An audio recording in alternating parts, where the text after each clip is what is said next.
Assalomu alaykum qadrli obunachilar. Bugun mana Farg'ona viloyati Vodilga keldik. Bu yerda ishlarimiz xudo xolasa ajoyib chiroyli, ideal holatda bitdi. Ko'ringlar, baho beringlar. Hozir xonadon egalari ham shu yerda. Akani ham bir chiroyli suhbatga tutamiz. Aka, assalomu alaykum. Assalomu alaykum. Yaxshimisiz? Rahmat. Sizlar bilan charchamang. Xudoga shukr. Aka, tez muddatda 2 kun oldin chiqib ketdik. Mana bugun ishlar bitdi aka. Ko'ring aka, sizlarga ishimiz yoqdimi aka? Zo'r, sifatli, chiroyli. Talabga javob beradi. Bitta kartondan fason chiqargandan ko'ra tez bitadi. Qulay, arzonligi ham yaxshi. Narxi ham arzon.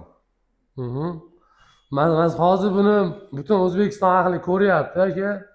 Bu videolarimizni misol kimdir qanaqa narsa, nima ertaga hali bu yupqa narsami yo bunday qilsa pufakka o'xshab haligi tilga to'yadigan narsaga o'xshatishyapti ko'pchilik. Nozik deyapti. O'zingizni fikringiz qanaqa aka? Bu qanaqa narsa? Yaxshi narsami? Bunday tortilayotgandan ko'rdingiz. Noziligiga uncha nozik emas ekan. Yaxshi, chidamli, baquvvat. Bemalol ko'rgan bo'lsangiz, boshqa reklamalarda ham ustiga chiqib olib odam sakrayotgan material o'sha materialda. Kачествоsi zo'r. Xullas, tiniqligi ham tiniq. Kamchilik bo'lsa aka aytaverasiz. Xudo xolasa yana xizmat bo'lsa qilib beramiz aka. Xudo xolasa.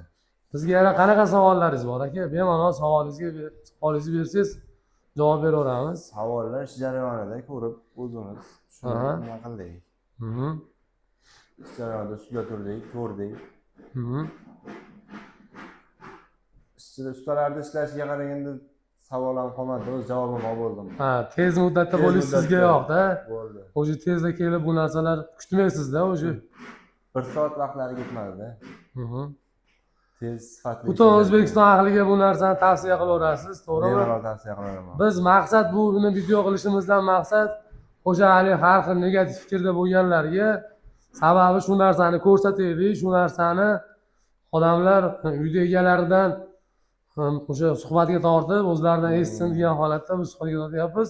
Bizda misol videoga bekit chiqib gapirish shart emas, mikrofonga gapirib qo'ysa ham bo'laveradi. Endi o'zbekchiligimizda har xil holat bo'ladi-da, odamda misol kimdir uyatishi bo'ladi, kimdir hammada har xil holat. Shuning uchun biz majburlab ekranga chiq demaymiz. Mana xullas hozir bitgan holati, kamchiligi bo'lsa xudo xolasa aytaverasiz aka. Savollaringiz yo'q aka bizga? Savollar yo'q, ishlaring yo'qmas, ishlaring rivojini bersin. Bo'ldi aka. Qarindosh urug'larga ham, boshqa tanishlarga ham xudo xolasa buni chiroyli qilib YouTube'ga video syomka qilib qo'yamiz. O'zlaringga ham tashlab beramiz videosini. Xullas jo'natib tavsiya qilaverasizlar. Xudo xolasa ishimizga garantiya berilaveradi aka. Bo'ldi aka. Rahmat, sog' bo'ling. Sog' bo'linglar, salomat bo'linglar. Qadrli obunachilar, mehnatimizni qadrlagan holatda bir dona ekranga like bosib qo'yinglar. Yana xudo xolasa yangi videolar qilib chiqaraman. Hozir mana keyingi obyektimiz Tashlaq tomonda. Hozir Vadildan o'sha Tashlaq tomonga boramiz. Xudo xolasa u joyda ham chiroyli video syomka qilamiz. Bu yerda endi ko'ramiz. Xonadon egalari bo'ldi, roziman, o'zi rozi bo'lib efirga gapiramiz desa, hali majburlaymiz. Gapiradigan odam gapiraveradi, gapirmaydigan odamni majburlaymiz. Sog' bo'linglar qadrdonlarim. Yana xudo xolasa keyingi obyektlarimizda ko'rishguncha omon bo'linglar.